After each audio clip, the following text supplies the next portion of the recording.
Yeah. No, yeah. I think it's only to the Mishnah, right? Right? It's only back to the Mishnah, right? Say thank you.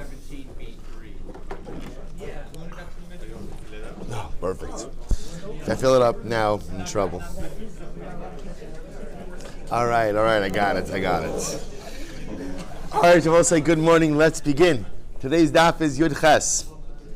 As many of you have pointed out to me, we are still on Yud Zayin Amud Beis, 17b, and yes, we have a lot of catching up to do. I got it, but I am up to the task. It's a good, right. No, because I know there are some people who have daven at 9 o'clock, so we're gonna do this. We're picking up at the Gemara. I don't believe we started the Gemara. Is that correct?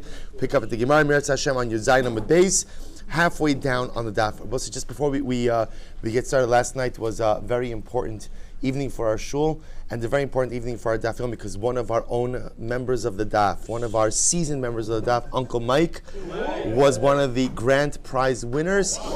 He won $15,000 or a car. Before the donation. That's the gross amount. That's pre-membership dues, building fund, and everything else. He will walk away with 2 times chai, but Uncle Mike, Mazel Tov, couldn't have happened to a better guy. He's good with the shul. Absolutely, he's going to share with the shir. Yes, and he'll be picking up guys for the daf in his new car in Eretz Hashem. He's buying a 16-seater van, and in Eretz Hashem he's going to. All right, Devo say, let's begin. Ani v'ashir. Our shir. Oh, good. I don't think we have the Talmud Torah sponsorship ran out. Okay. Talmud Torah sponsor for the month of Tammuz is open, has not yet been claimed. If you would like. Sold. Wow. Okay. Plenty. Good. The shiurim and the drashas for this is great. Our shiurim and our drashas for the month of Tammuz are sponsored by Uncle Mike. In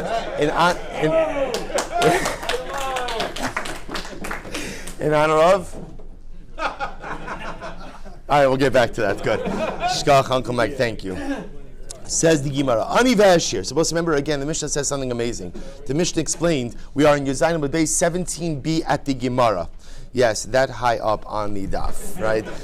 So we'll say, remember again, the Mishnah explained the following idea, that whether a person was poor and became rich, or rich and became poor, ultimately, again, they give the Arachin as if they were rich, so to speak, as if they had complete funds or total funds to be able to satisfy the obligations. Says the Gemara, Ani v'hashir, asher tasig yad hanoder. So we'll say, if the vower, right, the person who made the Arachin vow, was poor and then became rich, so asher tasig yad hanoder. The pasuk says that which the noder, that which the person is making the vow, is able to go ahead and perform. Since now he's rich, he's able to give money.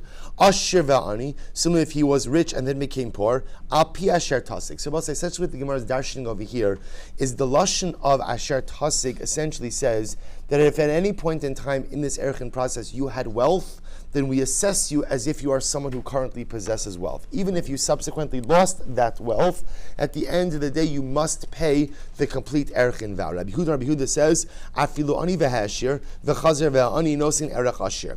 Rabbi Yehuda takes this a step further. He says, even if the vower was poor, then became rich, and then became poor again, Halacha l'maisa, he still has to go ahead and pay like a rich person. So I'll say, just to be clear, I know you know this point, but it's good for a chazara. When we say pay like a rich person, so remember again, an Arachin vow is a fixed amount, right? There's a fixed amount. It depends on gender and age. But otherwise, so when we say assess like a rich person, what that means is you pay the full value of the Arachin, as opposed to a poor person. If a person is poor, and let's say I'm a poor person, I made an erech vow, and I go to the Kohen and I say, listen, I can't pay the entire amount of that vow, so the Kohen makes an assessment and gives me some reduced amount. What Rabbi Yehuda, I'm sorry? A sliding scale, right? But depending on my personal financial circumstances. What Rabbi Yehuda says is that halacha l'maisa, as long as you had money at some point in time in this Arachin value, even this Arachin process, even if you were poor, then became rich, and then lost all of your money, you still have to pay the complete Arach vow. And everybody say, what does it mean you have to pay the complete Arach vow? Essentially what happens? you pay it off over time. You pay it off from the basic mitzvah is no different than any other creditor. If you can't pay off the entire amount now, so ultimately again you go ahead and you pay it off. You pay it off at different times, or I should say over time. My time, Rabbi Yehuda, what's Rabbi Yehuda's logic? Amakra ve'imachu me'erkecha. So we'll say the pasuk says imachu me'erkecha. If he talking about the erchen vow, if he is poor and therefore cannot pay off the entire erech vow, so we make accommodations. Rabbi Yehuda darshans achib makusa mitchilasa va'at sofo. This only applies to someone who is poor from beginning to end. In other words, only if you were poor throughout the erchen process do you get a reduced amount. But if at some point in time in the erchen process you had wealth, then what's the halacha? You pay, so to speak, as someone with means. Elameata, well, if that's the case, Elameata vimdalhu hachanami. So we'll say, so the pasuk says by mitzora, right? If a person is a mitzora, so if he's poor, he has to bring certain lesser karbanos. So the same lashon imdalhu. So does imdalhu mean that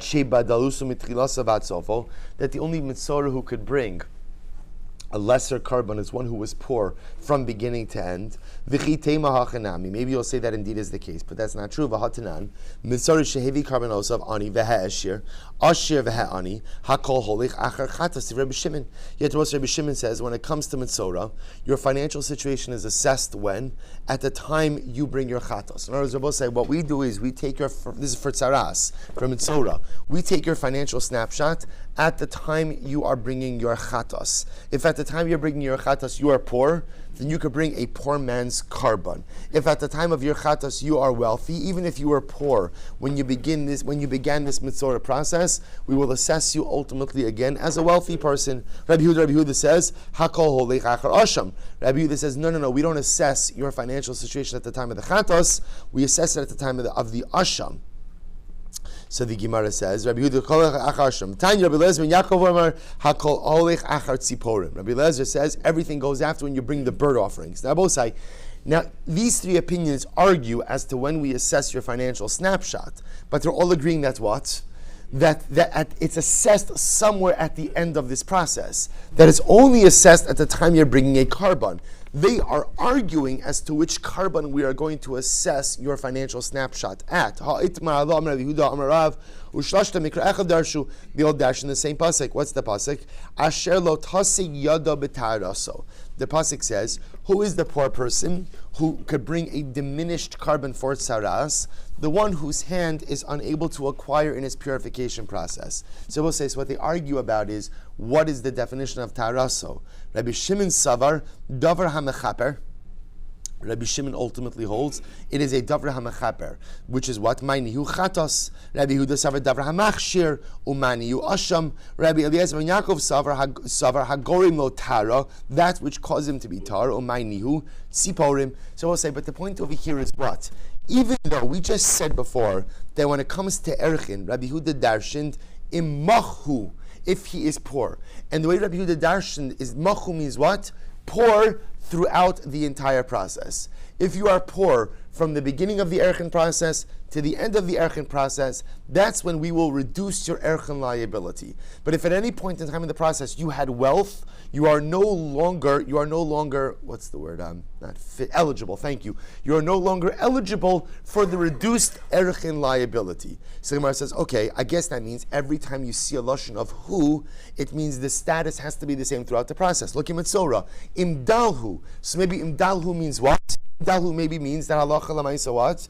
That ultimately, again, only if he's poor throughout the process can he bring a diminished carbon. We see that's not true. There's a machlokas as to when we assess the financial picture of the mitzora, but one thing is clear, which is what? It's somewhere at the end of this process. Even if he had wealth in the beginning, but subsequently lost that wealth, we assess him at the end. So if that's the case, ve'elohu lamali, so why do I need the who? Which the Gemara says, Rabbi Kiddu Islay, Rabbanan Kiddu Islay. So we'll say, okay, both the Rabbi and the Rabbanan will darshan the who for different reasons. Ela me'ata, but using this logic, who aid. We both say this is talking about by Shvuas Ha'edos. The halacha is, if someone sees testimony right, they are obligated to give that testimony. And if they are called upon to give that testimony and they don't give that testimony, they're chayiv a carbon called shvua sa'edus. So the Gemara says, "I v'hu eid ad shehei kasher mitchilas avad sofo." So maybe v'hu eid means what? That I'm only obligated to give for the shvua sa'edus if halacha or this carbon of shvua sa'edus if I was fit to give testimony from the beginning until the end.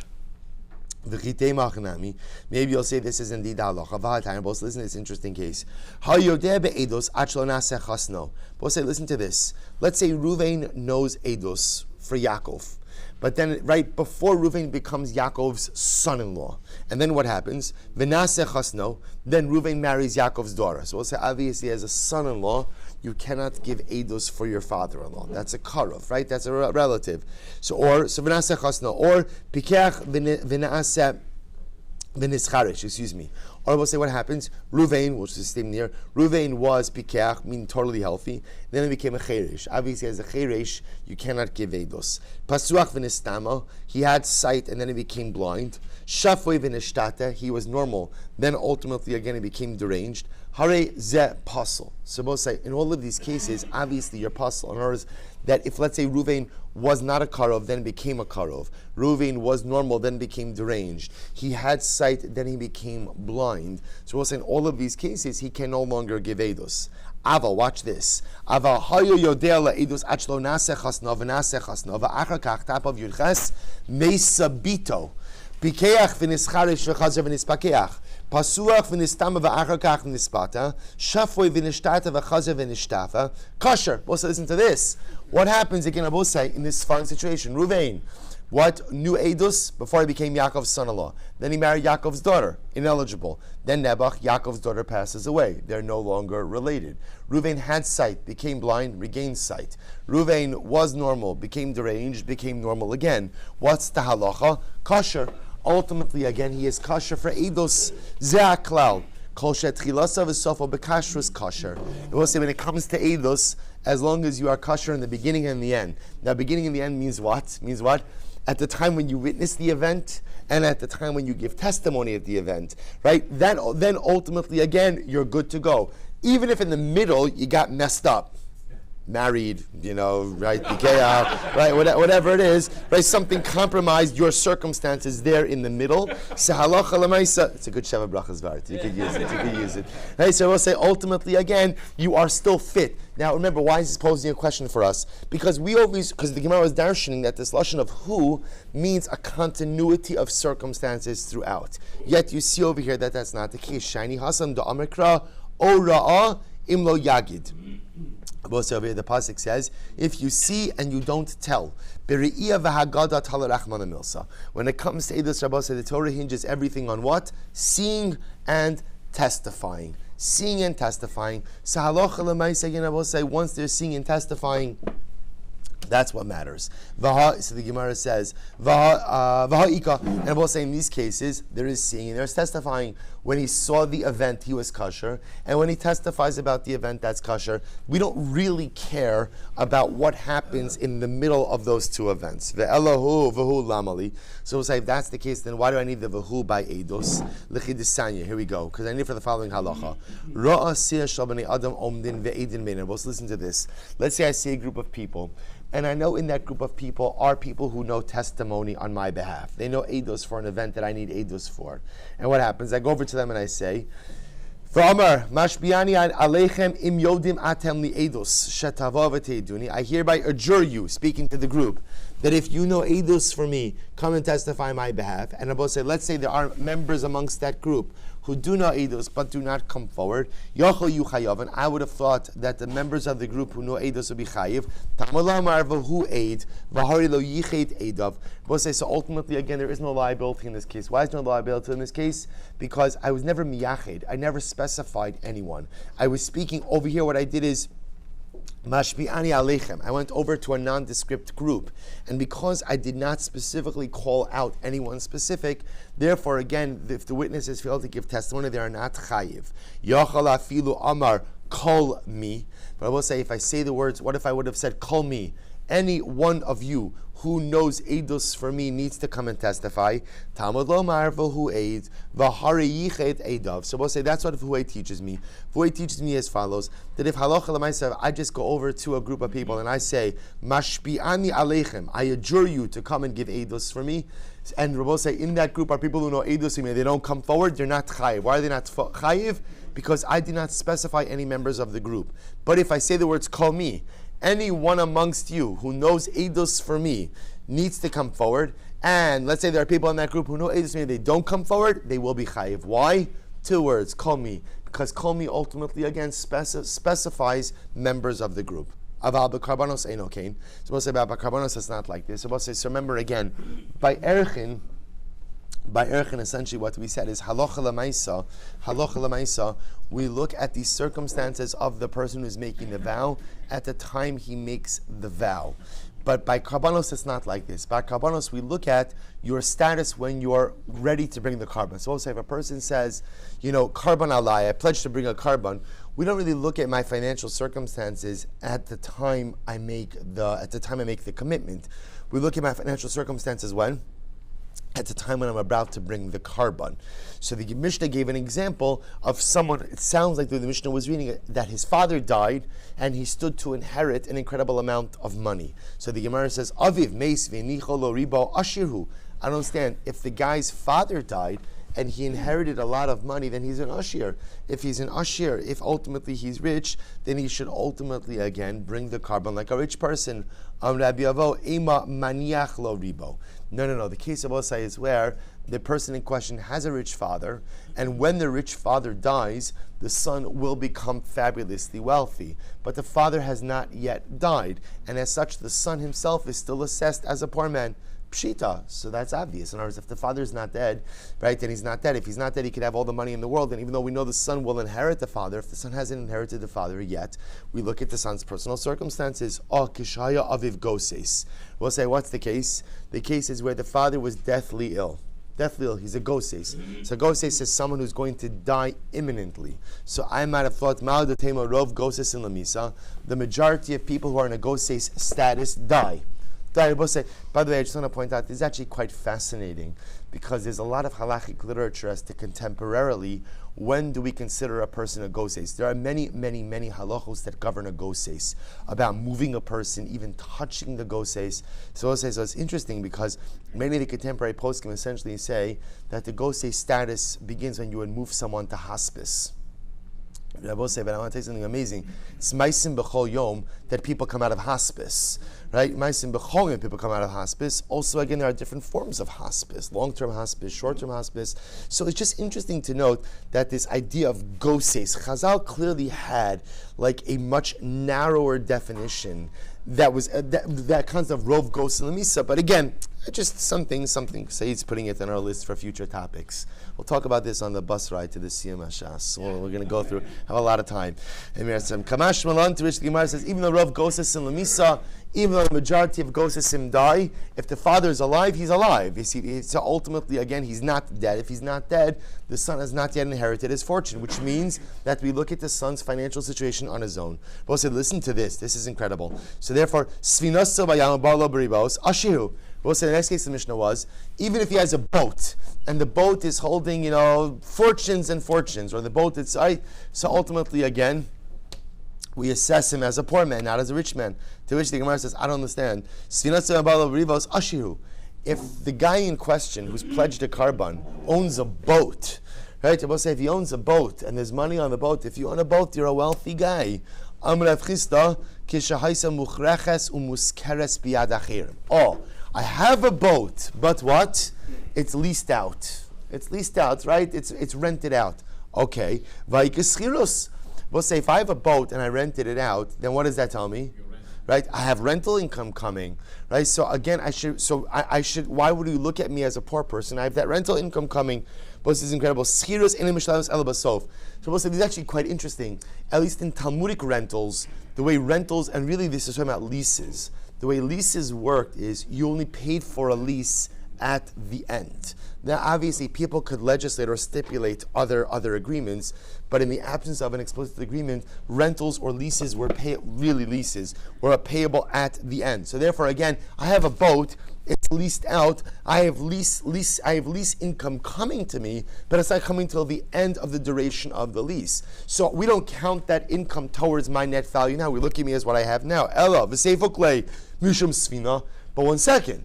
What about the boat? What about the boat? At the end of the day, I am the proud owner of the boat, right? That is an asset of mine. Why doesn't that contribute ultimately again towards my net value? So this is actually quite amazing.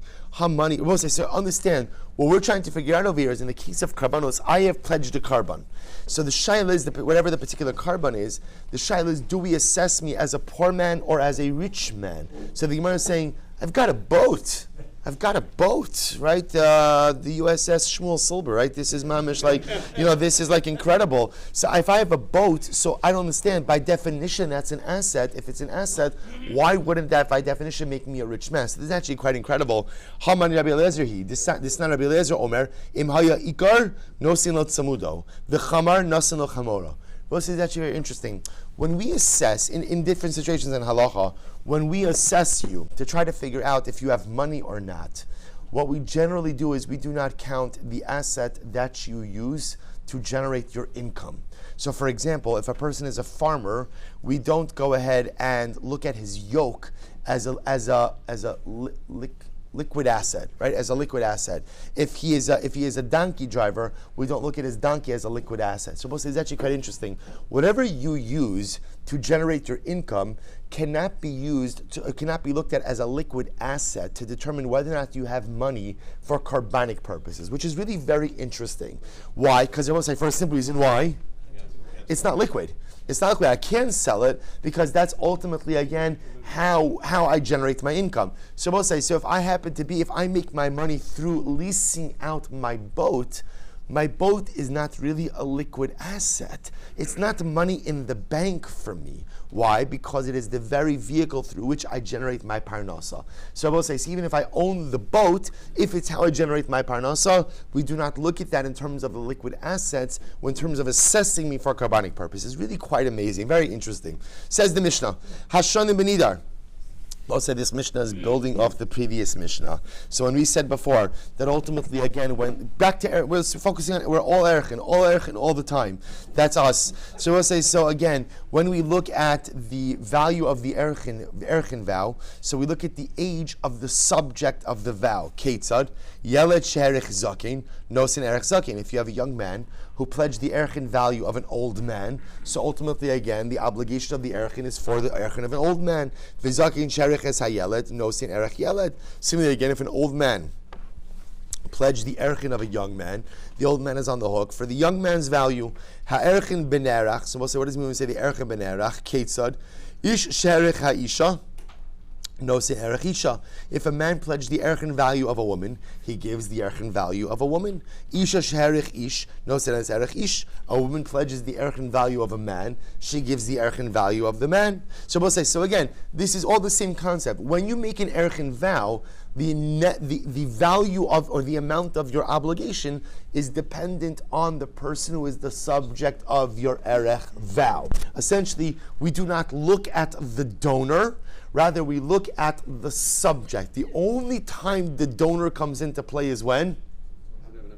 If he's poor. If he's poor, that's the time he comes into play. If he's poor and he comes up to the coin and he says, I can't pay the full value of the erech, that's when we look at the donor's particular circumstances. But absent that, everything is about the person who is the subject of the vow. Next, bisman ha'erech va'erech bisman ha'erech ketzad herichu pachos ben chamish v'nase yesa ben chamish pachos ben eser v'nase yesa ben esrim no sin kizman ha'erech. We'll say this is a fascinating halacha. So we'll say furthermore again, when do we determine the value of your erech vow? At the time you make it. So I'll say in general, when you go ahead and you make commitments to tzedakah, Beis HaMikdash tzedakah, what's talacha?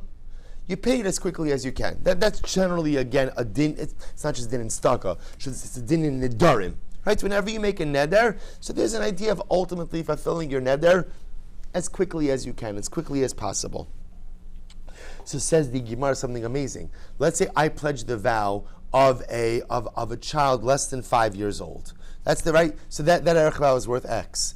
By the time I get around to paying off my erech vow, the kid is bar mitzvah. Okay, whatever, right? Or it would be so dramatic, right? He's 7 years old. So I'll say, so ultimately, how do I pay? I pay at the time that I made the vow, right? The Arachin vow is locked in at the time that the vow is made. So even if the subject of the vow has now gotten considerably older and aged out of that bracket, the value of the vow is locked in at the time that I made it. Good. Says the Gemara. Tana Abanan. Here we go. I both say, remember again, in our world of vows, let's go back to the beginning of the Masechta. There are two fundamental type of valuation vows. There is what's called Arachin and Damim. The nafkamina between them, Arachin, locked in, fixed objective values that just vary according to gender and age. Damim, totally subjective, literally dependent on the value of the individual based on how much they could fetch if they were sold as a servant. So I will say there are many circumstances in which we compare damim to erchin. So for example, margalis the kalam. Both say this is a fascinating halacha. So let's say both say halacha l'maisa. I made an erchin vow, and I went ahead and I can't pay it. The only asset I have to my name to satisfy this debt ultimately is a jewel. If I go ahead and I sell the jewel, the jewel here, it's going to fetch a lower price. If I travel a couple of cities away, I could fetch a higher price. The halacha is we do not make you travel to another city to go ahead and redeem the value, to get top dollar for the jewel. Rather, we allow you to sell it where you are. Incredible halacha. That's true both by erchin and by damim. V'leidon b'chvodo. Both say similarly again, if you make an erchin vow, I hereby pledge the erech vow of the head of Ruvain. If you go ahead and you pledge the erchin of a vital organ or a vital part of the body, that counts as what? An erchin on the whole person. Same thing with damim. So both say, I might have thought that halacha l'maisa, once you go ahead and since we compare erchin and damim in these circumstances, yochol nakish erchin l'damim sheyitin kishas nesina. Both say there's another important halacha. When it comes ultimately again to damim, right? A damim vow is literally assessed at the time that you're ready to pay the money. So if I pledge the damim of Ruvain, when I show up to the Beis HaMikdash and ready to pay that vow, we look at how much could Ruvain fetch on the open market today, right? Not at the time that I made the vow, but today. So I might have thought that by erchin it should be the same thing as well. Not at the time that you make the erchin vow, but at the time that you're ready to pay. So we'll say halacha l'maisa. This is one of the areas when erchin or damim are different. A damim vow will be assessed at the time that you come to pay it, but erchin vow is assessed how? At the time you make it. I will say very, very, very important piece of halacha l'maisa. The value of an erchin liability is locked in at the time you make the erech vow. Masha'inkin damim is assessed at the time when that you come to actually pay up your obligation. Mishnah, Yom Shloshim Kilometer. Both says in fasting halacha. The 30th day. Remember again, erchin is all based on categories, right? So for example, again, we assume that for erchin purposes, only a child from 30 days and up has a valuation. Less than 30 days does not. So it says the Gemara said Yom Shloshim Kilamate Menu. So ultimately again, if you pledge the value of a 30-day child, that's like treated like under 30, and therefore such a child has no erchin value. So if you pledge the value of the child on the 30th day, that's ki'ilu you pledge the value of a child on the 6th day. And therefore again, such an erchin vow has no value. Kilamate menu. Shnas chamesh, shnas esrim, kilamata. Both say similarly again, a 5-year-old, a 20-year-old. So we'll say what essentially what the Mishnah is teaching me is like this. That when we say, right, a child of 5 years old, right, that ultimately what that really means is 6. Really it means, right, it's from the 6th year and on, right? The full, complete 5 years. From the 6th year and on, you are into a new category. From your 21st year and on, 20 complete years and on, you are in a new category.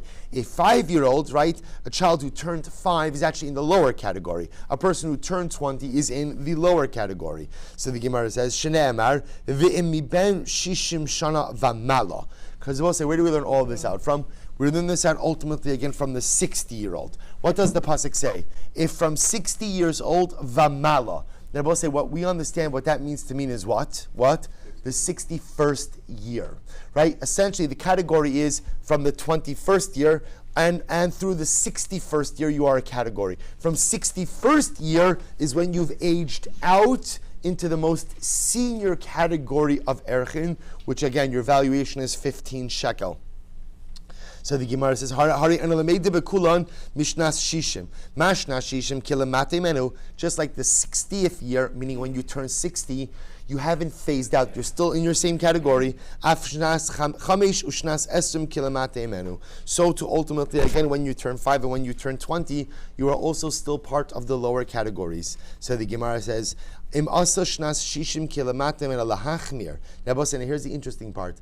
By saying that a 60-year-old is still included in the category, that's a chumrah. Why is that a chumrah? Because you're still giving him the highest erchin value. So in the Gemara says, shnas chamesh shnas esim kilamatem el lahakel. Well, I just want to point out, by pushing a 5-year-old into the lower category and the 20-year-old into the lower category, essentially what are you doing? You're being makel. Why are you being makel? You're giving them a lower value. Nevertheless, Talmud Lomar, Shana Shana L'Gzeira Shava. Both say it's L'Gzeira Shava of Shana Shana. Mashana Mura B'Shnas Shishim Kilamata, Avshana Mura Kimishnas Chamesh V'Shnas Esrim Kilamata Mimenu, Bein Lahakel, Bein Lahachmir. The Gzeira Shava will say of Shana Shana tells you that ultimately, again, just like in order to phase out into the senior bracket of Erchin, it's Mishishim Shana Ulamala. What's the lashon again? I'm sorry. Ve'imi ben shishim shana v'mala. So we'll say v'mala we understand to mean not the 60th year, but what? 60 complete years. You move into the next bracket at the 61st year. We begin to understand that's true with all the other age brackets as well. 5 is another beginning of an age bracket. That actually means complete 5 years, the 6th year. 20 is the beginning of another age bracket. It actually means what? The 21st year. Rabbi Eliezer Omer, Hachi Yiseros al Hashanim Chodesh V'Yom. Rabbi Eliezer says something amazing about saying. Not only does it mean what? That you have to be 6 years old, 21 years old, and 61 years old to phase out into the next bracket, but actually you need what? It's really 6 years old and 1 month. 21 years old and 1 month. 61 years old and 1 month and a day. It's really a month and a day. We'll see why. So the Gemara says, Mufna, this Gzeir Shava of Shana Shana, it must be open. We'll say Mufna means it's not used for any other drasha. Therefore, it can be used ultimately again to make this Gzeir Shava, because otherwise, Ikal Mifrach Kidabar Chinon. Ultimately, we'll say, otherwise, I can make a pircha. What's the pircha? By Shishim, it's a Chumrah. By the other cases, it's a kula. It must be that the Shana Shana is open to make it the Gzeira Shava. To which the Gemara says, Shana Shana Yiseirik Sivi, Salei Masis Nalukit Kirebi. Rabbi say, our Mishnah must not reflect the view of Rabbi. Why? Because what does Rabbi say? Di'i Rabbi, Ha'amar ad va'ad bichlal.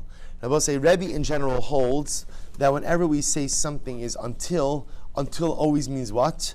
Until and including.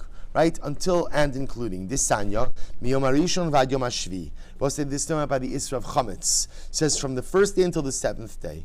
Yochel Rishon v'lo Rishon bichlal. I might have thought that the first day means the first day, but not including the first day. Shvi'i v'lo Shvi'i bichlal. The 7th day and not including the 7th day. Ke'inyon Amid Beis.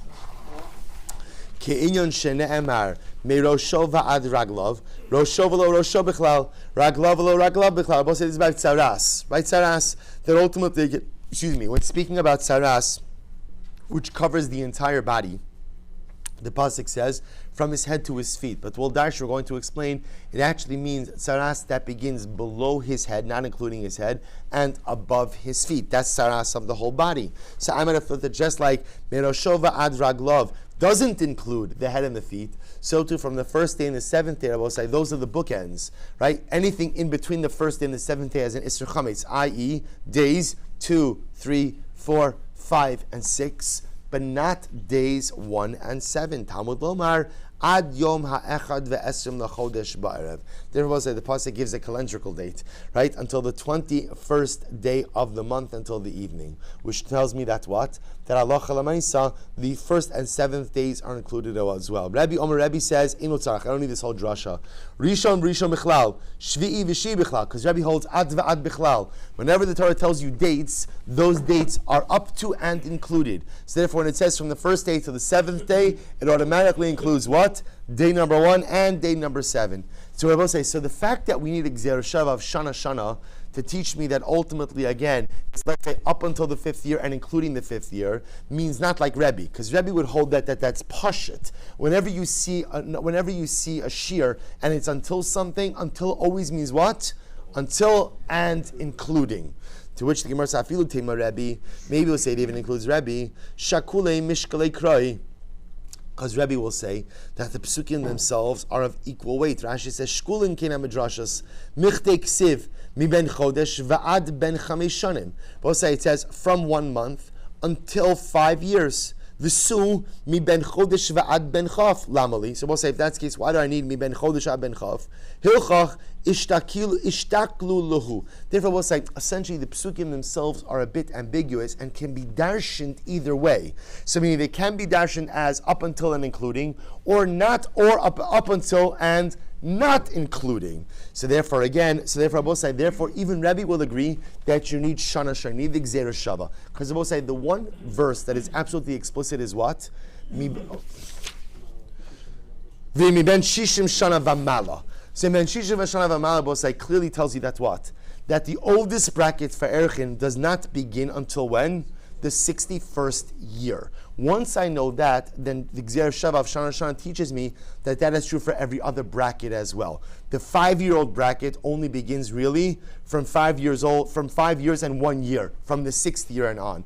The 20-year bracket really only begins when? From the 21st year. Now we jump back for just a moment to Tsaras. Plus, it's very interesting. This is fascinating. I'm so happy we learned this because I always thought that the case of Tsaras that overtakes the entire body literally is what? The entire body, from the head to the toes. Now we're telling us, no, it actually means the entire body excluding the head and the feet. How do you know that? So, Ibai Sema, shiny simanim de gufo misimanim de rosho. We'll say it's quite possible that there's a separate halacha. The simanim of tsaras of the head and the feet are different than the tsaras of the rest of the body. So therefore, if you're talking about tsaras the gufo, it must be talking about the body excluding the head and the feet. Or the other possibility is Ibai Sema l'chol mare eni akoin. We'll say this is fascinating. Tsaras aguf is the Gemara says talks about tsaras that can be seen by the kohen. The kohen can't automatically see the tsaras in the head because, again, if the tsaras is under the hair, the kohen might not automatically be able to see it. Similarly, again, if the tsaras is on the bottom of the feet, the kohen would not be automatically able to see it. Good. Rabbi Eliezer Omer, Ad Shiyuseros Ala Shanim Chodesh Yom Echad. So Rabbi Eliezer says, not only, so both say, remember again, this halacha lemaisa, so this dramatically changes our life because now what we begin to see is 5 years old doesn't mean 5 years old, it really means what?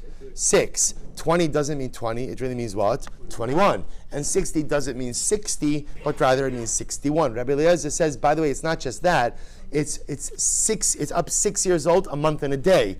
21 years old, a month and a day. 61 years old, a month and a day. So the says, where does he get that from? Rabbi Eliezer Omer ne'emar kan lamayla, v'ne'emar lahalon chodesh v'mala. So we'll say, this is incredible.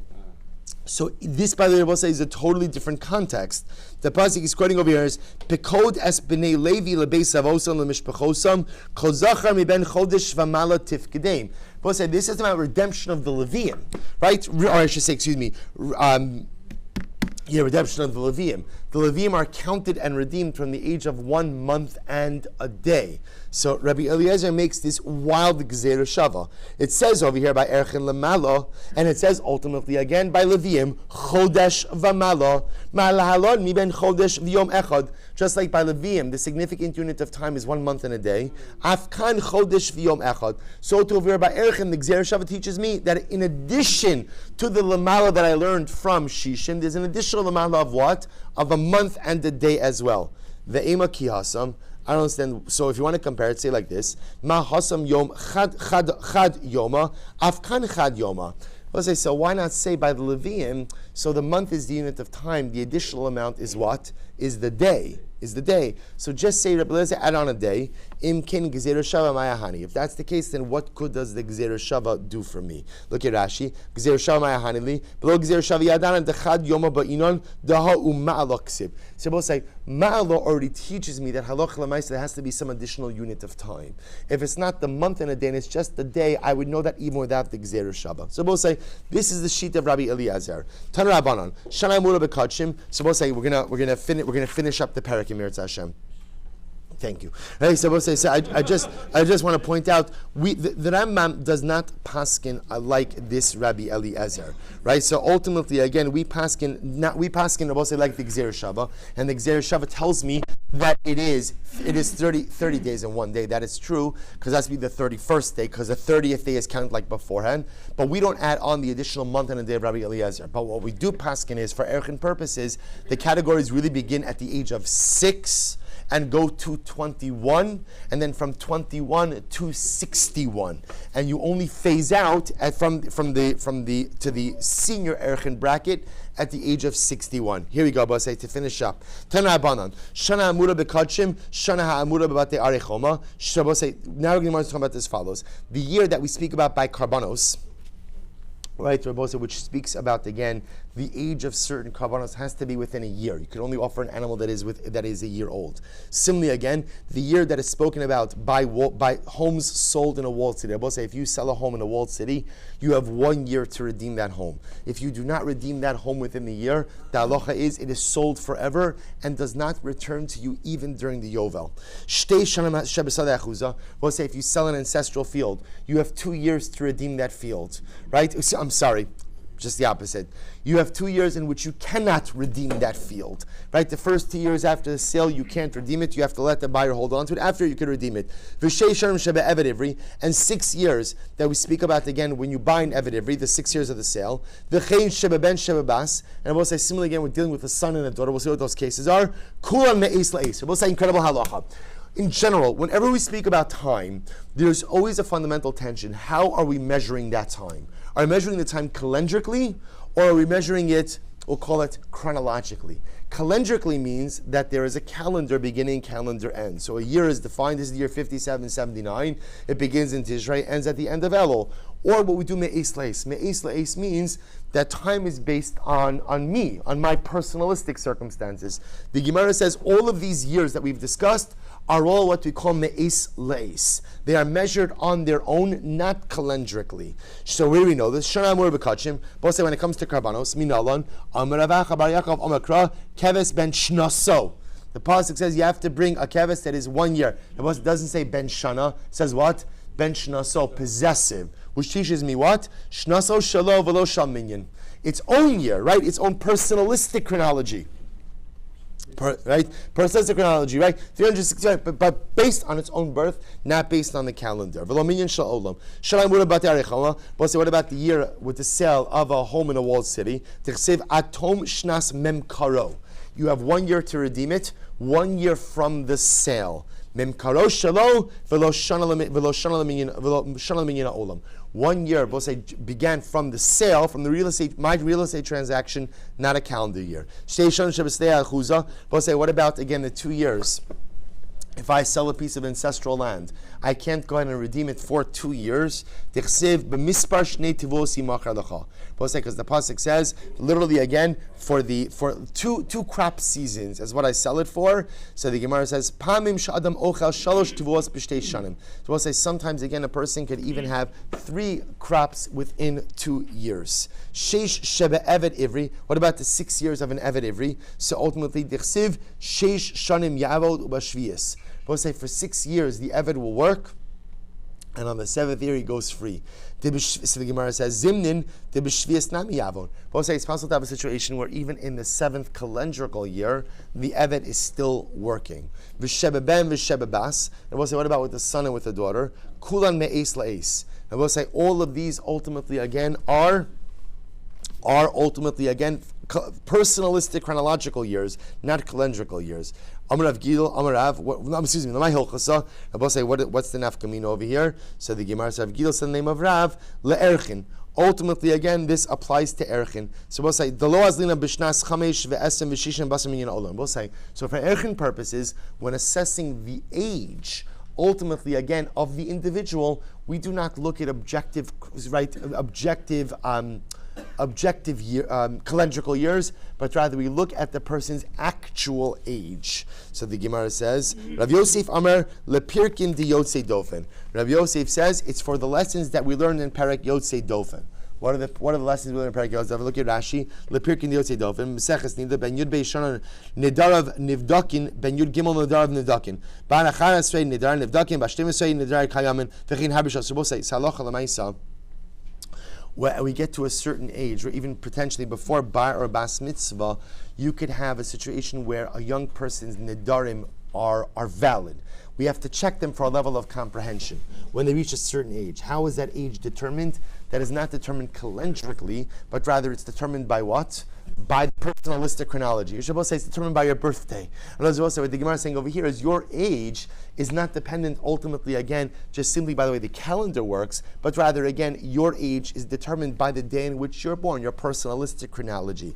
To which the Gemara says, Amar le, so the Gemara, Amar le, by the Rabbi Yosef, mi pligaso, do Rabbi Yochanan and Rav, are they arguing? Amar le lo, ana amri chada, v'lo amri chada. No, we're just talking about two different applications of the same concept. This seems to be clear. These sagadaitcha pligi, because we'll say, if you would think that they argue, man damar le erchin lo amar le yotzei dofen, you're going to say that the one who holds that we look at personal chronology for Erchin doesn't hold by the dinim of Neder as well, the din of Yotzei Dofen. And we'll say Yotzei Dofen is the name of the parak. V'hamar of V'amarav Hilchasa B'kula Pirka Me'es La'es. We'll say in all of these halachas, ultimately again we paskin that age is determined Me'es La'es, not by calendrical reality, but by personal chronology. So the opinion who has said that we look at personal chronology for Erchin, why does he not subscribe to the idea of the lessons taught in Meseches Nida? Dumya dahanach, because he wanted to compare it to the other cases in these categories. Ma'hanach t'chsiva, just like the previous cases about say we're talking about by situations that are written in the Torah. Af hanach t'chsiva. So too he wanted to apply to a case that is also written in the Torah. The cases of Meseches Nida are not written in the Torah, but the case of Erchin is. V'idach, the other opinion will say, so we'll say, if you want to say that we're talking about cases that are written in the Torah, Hai Sheb Ben Sheb Bebas, top of your test, Sheb Zachar B'Shenekeva Mibayile. Then if that's the case, it shouldn't have used the Lashon ultimately again of Ben and Bas. Rather, it should have used the Lashon of Zachar Nekeva, because that's the biblical Lashon that you use ultimately to describe men and women. Umayshna Nekeva. We'll say, so now the Gemara, okay, pause, take a breath. Finish the end of the Masechta. So we'll say, so bottom line, what came out of this, so we'll say, is this brisa was a self-contained brisa, just telling me that halacha l'maisa, all of these situations, when we speak about Shana by Kodshim, Karbanos, Shana by Bate Arechoma, ultimately again the sale of home in walled cities, ultimately again the years dealing with selling a piece of ancestral land that you cannot redeem for 2 years, and the 6 years of an Evet Ivri. Ultimately again, all of those years, I will say, are not calendrical years, but rather subjective chronological years that begin at the time the transaction begins. The Gemara that Bryce also ends off and says, and the years of a Ben and a Bas are also not objective calendrical years, but are subjective personal chronological years. What's the case of Ben and Bas? Two possibilities. Either what? It's referring to Erchin, that when gauging the age of the subject of the Erchin vow, we don't look at objective calendrical years, but rather subjective personal chronological age, or the case that was brought down in Meseches Nida, that when looking to see if a young person is able to make a vow, we assess their comprehension for their age. How do we assess their age? Not objective chronological years, but rather subjective personal chronology. Fine. Now they're both say the Gemara is off. Umashna nekeva dechi miskina kaima atilsa umashna zachar delo kaya atilsa. They'll say this is amazing. There's a significant difference in the senior age bracket for men and for women. A man from the age of 20 to 60 is at 50 shekel. When he reaches the age of, now we know it's 61 and a day, so what happens? He goes down to 15. A woman, on the other hand, we'll say, if you look at Rashi, Maishna, Rashi says, Be'erchin de nekeva ki mizakna yosra al shishim kaima tilsa. The erech yolda shloshim shekel ve'achzekena aser shkalim. So between the ages of 20 and 60, so a woman is valued at 30 shekel, but yet when she gets to 61, she's at 10 shekel. Why does a man suffer a much, or not suffer, why does a man depreciate, right? Why does a man's value decrease much more significantly from the right in the 60 and above bracket than a woman's, right? That's the fundamental shaila, right? A man suffers more than a 2/3 decrease, right? He goes from 50 to 15. A woman goes from 30 to 10. Why are they supposed to say there's an incredible Gemara? Amar Chizkiah, because everyone knows, in shi saba bebesa, pacha bebesa. I will say, when there is an old man in the home, there is an incredible burden in the house, right? Essentially, old men are worth very little. So, right, the Gemara says, Rashi says, "Pacha shever she'eno ela lemasa," is a burden, right? Sometimes, again, when men become older, they become a shtickle useless, right? And therefore, ultimately, again, become a burden on the home. However, again, safta bebesa, when there is an older woman in the house, sima bebesa. Rashi says, ultimately, matmon. There's a treasure in the house. Listen to this. Listen, it's incredible. Sheyechola litzrach v'lasos melacha biziknusa. So I will say, listen to this. Apparently, when men get old, they krechts and complain about being unable to do stuff. When women get old, they are still able to do all of the same stuff, right? So therefore, again, says the Gemara, therefore, when a man reaches above the age of 61, he significantly depreciates because he's now become baggage, right? Versus a woman, when she gets above the age of 61, Baruch Hashem is still able to do many of the same things that she was able to do in her youth, and therefore, again, the depreciation is much less. Hadrin Allah Hasiyad Rabosai, Mamish, an incredible accomplishment. To go from Yezayin, Shkoyach. Yeah, that's a good shot.